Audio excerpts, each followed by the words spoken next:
You won 2 World Series in Boston. Now you're managing a place where they haven't won in a million years. How would you compare the 2 challenges? One of the great things about you is you always put the human side first. I know that there's probably some people that are like, man, that's not healthy. And in my opinion, it's so healthy. I'll eat a bag of potato chips. Well, what do you need next? You need chocolate. Then I'd go chocolate, strawberry, vanilla with some chocolate sauce, and I threw a brownie on it. I like ice cream. I've never eaten $44 worth.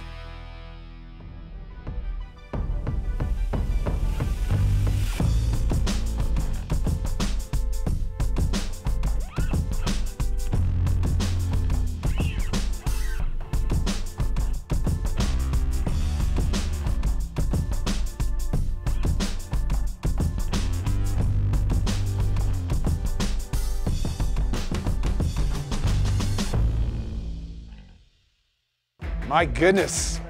You know it's big time when we get a my goodness out of Terry Francona. How you doing there, man? What the hell are you guys doing? It's big time, isn't it?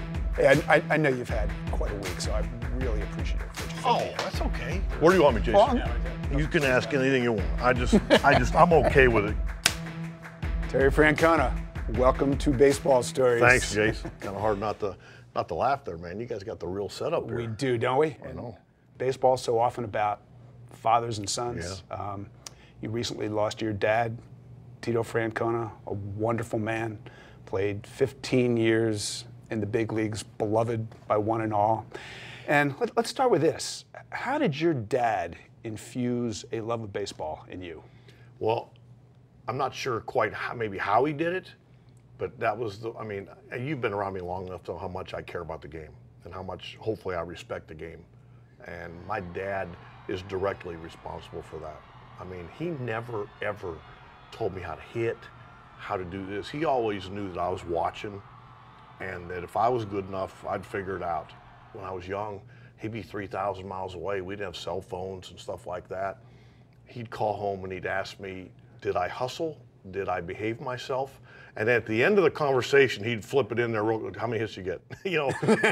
But he had a way of never being 3,000 miles away when he was. And that was, I knew it then and I know it now. Right. Just, you couldn't ask for better parents. And my dad, I was telling you before we got on, I'm so lucky I had that much time with him.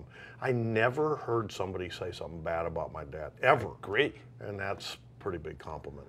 It really is. Now, you tell so many great stories about your dad. Do you have a favorite of being around your dad in some baseball setting? He, in the fame room, he had a picture wall. And like on the top of it, he was standing with Joe DiMaggio. Underneath it was Ted Williams. Underneath it was Willie Mays. Underneath that was Hank Aaron. He had a picture in Fulton County Stadium, and Hank had his arm around my dad. And he was pointing, and he was just, they were laughing. And he signed and he said, that's where I'm going to hit it.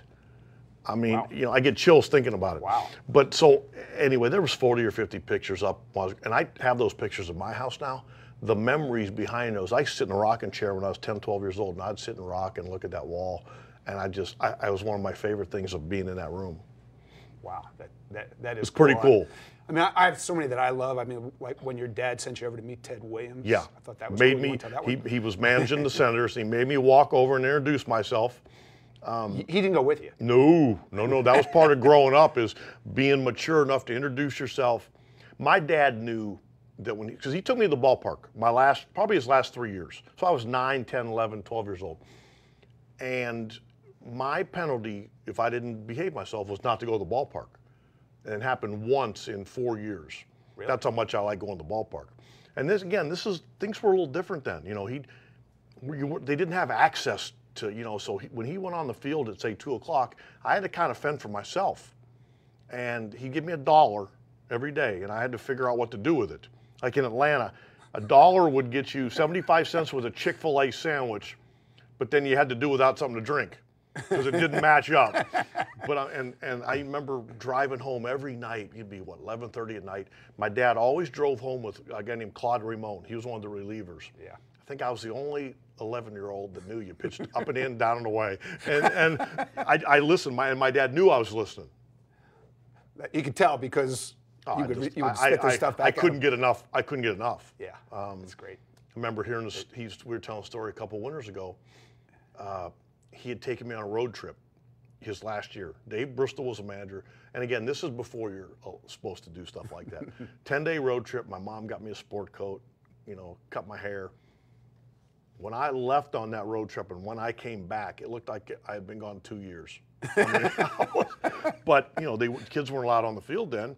So the players all put me in Tommy Harper's uniform because he was the skinniest guy. And they taped it up around me. And I went out and shagged balls. And You're the only kid in baseball doing that. Oh, and you talk about, I died and went to heaven.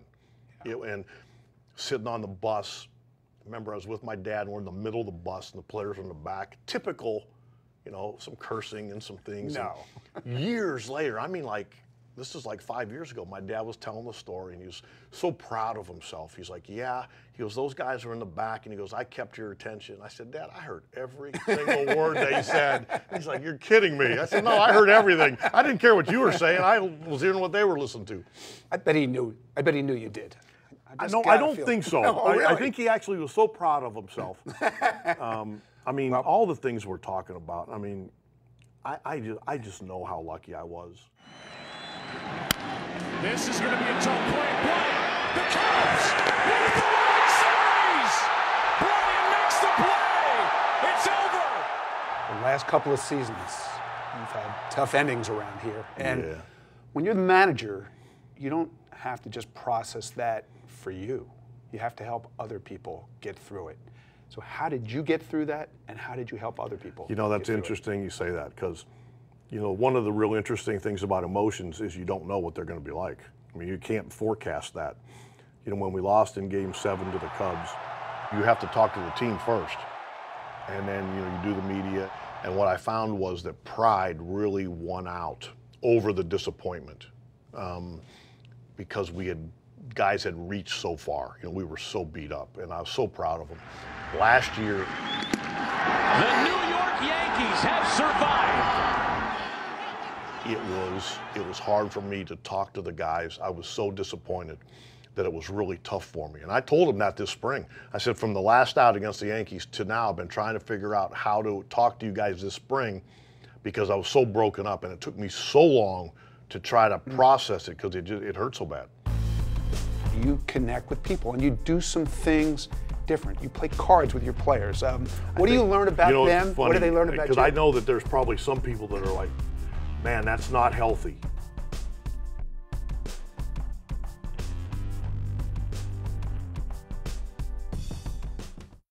And once again, Cleveland, you will have an October to remember.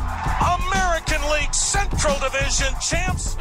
You have built something special here. I don't know if you even know this, but since you got here, no team has won more games in the American League than your team. I'm not sure I knew that. I'm glad. It's funny because when I came here, I didn't like the term, but I had a lot of people come up to me and say, oh man, we thought you would cherry pick for a job. And I don't really like that term, but my answer was that I did.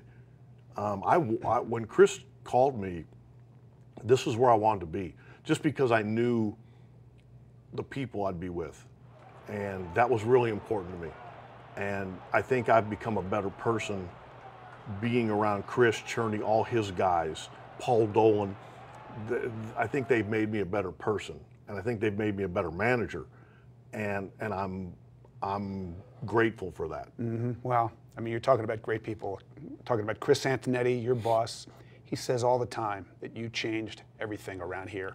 What did you have to build to make this happen? Well, I think he's being polite because I don't think he's so there's no ego with him. I don't think he realizes that we would all run through a wall for him. And I do think it starts with him, and I think it filters down. And I do think that he has made me better. I know he's kind of emboldened me to be myself. Terry Francona just wants to know how in the world you can make that call. Now, it's not Field & Culber's fault. Instead of maybe getting mad at me for saying something silly or something, he lets it go, knowing that I'm going to get to the right answer. and it might take me a day or so, but he knows I'll get there. again, I'm not the smartest person, but I was smart enough to know where a healthy place would be for me. Well, you know, it's funny that you say that about Chris. I've known him a long time, and I agree with you, but I think people say the same about you. You know, you're obviously very comfortable with data and analytics, but I always feel that one of the great things about you, and modern managers have to do this, is you always put the human side first. Would that describe you? I think you have to. You know, it's interesting because when I was back with the Phillies, and you remember the late 90s, we weren't very good. No. I didn't have a computer. I did everything by hand. But I think there was things I believed in that I tried to do. I didn't even know that it was called analytics. I just would kind of, well, then when I went to Oakland as a bench coach, they were starting to kind of break down some barriers. And I felt like I learned so much. Well, then I went to Boston, and it was a whole, just more. And then when I came to Cleveland, what's so cool about it is they know the stuff that I really value. So they'll build it for me where I can understand it, because if you don't understand it, it doesn't help anybody. Exactly. It might look good, but it doesn't help. And then the stuff I don't understand, I always check it out, because I love when somebody makes me think about something. I may not agree with it, but if they can make me think about it, I really enjoy that. And I think they know that. Like the kids bring down stuff all the time, and I'll be like, okay, explain this to me because I want to understand. And I think it's made us better. I mean, shoot, you've seen the transition over the years of the way we defend people. We're taking hits away from guys every game. That's part of why offense is down. Yep. Guys are hitting balls all over the place, but people are standing there. That didn't used to be the case. You would shift Ortiz and Barry Bonds and a couple other guys. Now it's half the guys in the lineup. Yeah, I know there's a reason for that, but I also know there's a reason that you're so good at your job, and it's not just because you understand that part of it. It's because you connect with people and you do some things different. You play cards with your players. What do you learn about them? Funny, what do they learn about you? Because I know that there's probably some people that are like, man, that's not healthy. And in my opinion, it's so healthy. I've been able to tell guys stuff when the circumstances or when the emotion isn't, that maybe I couldn't in a team meeting. You see it in the way they approach a hand of cards? One of my favorite things was Billy Donovan, the basketball coach, had come through kind of a sharing thing with the Indians. And he walked by my office, and I was playing cards with Josh Tomlin. And he said to me, he asked me about it, and I said, you know what, Billy? I said, 2 hours ago, I told JT that we were taking him out of the rotation. I said, 2 hours later, he's in there with me playing cards. I said, that means that we've gotten to a point where I can tell him something that he doesn't want to hear, but it's not going to hurt our relationship. And I was really proud of that. The guys know that I enjoy the guys. I mean, that's why I'm here. They're fun. I had my chance to play. These guys are fun to be around. They know that when the game starts, I'm never going to do something that I don't think's right for our team. Now, saying that, I feel like I have a responsibility when I do that to explain to them, hey, this is why I did this. I mean, I'm with them. I'm not against them. It's hard enough to win, so I'm not just with them when we win. I'm with them when we struggle, and we'll do it together. The scooter is on the DL. This young kid was supposed to take it up there, and he decided to ride it up there, and he wrecked. Oh. Well, you said it had more horsepower. Evidently. So it was probably the first time in my experience with the Indians there's been a little bit of a rift. Another of my favorite things about you and your style is I think it's important to laugh. Yeah. Right? And yeah. Just to give an example, right? Your friend Kevin Cash is the manager of the Rays. They come in here last year. He goes out to throw batting practice. And there's some numbers up there on the scoreboard that would indicate he wasn't one of the great hitters of his time. I don't imagine you had anything to do with those numbers being up there, No, did it was just by coincidence. You know what? One, you have to be able to laugh at yourself. And in a clubhouse, you have to have thick skin. I think people that are much smarter than us, that are running our country and making decisions, could learn a lot about coming into a baseball clubhouse. Whether you're from Japan, from the Dominican Republic, from Western Pennsylvania, if you have our uniform on, you're us. And I love that, because I think people could learn a lot, because the way we treat people. We don't care where you're from. We care how you act, and do you care about our team? And like I said, I think people that are much smarter than us that are making decisions could probably learn something. You know, I also love how you're able to laugh at yourself. In the middle of the World Series 2 years ago, you're telling us stories about how you ordered $44 worth of ice cream at 3:30 in the morning. But really? that wasn't an exaggeration. So what was going on there? I get, you know, you get anxiety, you know, and I wasn't going to sleep. Ice cream solves I everything. have the worst habits of. I go through periods, obviously, man. I go through periods where, like, you know, we've all had it. You want, you know, I'll eat a bag of potato chips. Well, what do you need next? You need chocolate. Then I'd go chocolate, strawberry, vanilla with some chocolate sauce, and I threw a brownie on it. So it was $44, and by the end, I was like, oh my God, like I'm dying. And there was like a little bit left, and I'm like, well, I'm not left. And then I didn't sleep the rest of the night because it was awful. I like ice cream. I've never eaten $44 worth, and I'm proud of it. And then you had 17 popsicles in a row? Yeah, actually, the truth be told, I probably had more. Those were the sticks I could find, and I knew I had some early on where I threw them in the garbage can. But they say on the thing they're healthy, so if one's healthy, 17's got to be really healthy, doesn't it? What's the healthiest flavor? Oh, I only eat grape, always grape. Really? Yeah, it does something. I'll eat them like I'm going to the electric All chair. right, so America needs to know these things. Now, if you're trying to look for that healthy formula, the grape popsicle is your And I'm ticket. trying to stay away from the ice cream because I know it's not good. I don't drink very much. I just never have. Like that second beer, I got a hard time getting it down. It just does. It gets warm, and I'm like, man, I don't want it. But boy, you give me a couple things of ice cream, and I'm ready to go. I'm totally with you. Exactly. The Boston Red Sox are world champions. You won 2 World Series in Boston. Now you manage in a place where they haven't won in a million years. Yeah. It's in a city where there's been one championship in half a century. How would you compare the 2 challenges?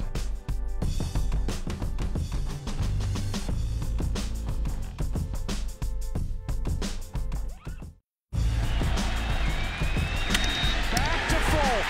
Red Sox fans have longed to hear it. The Boston Red Sox are world champions.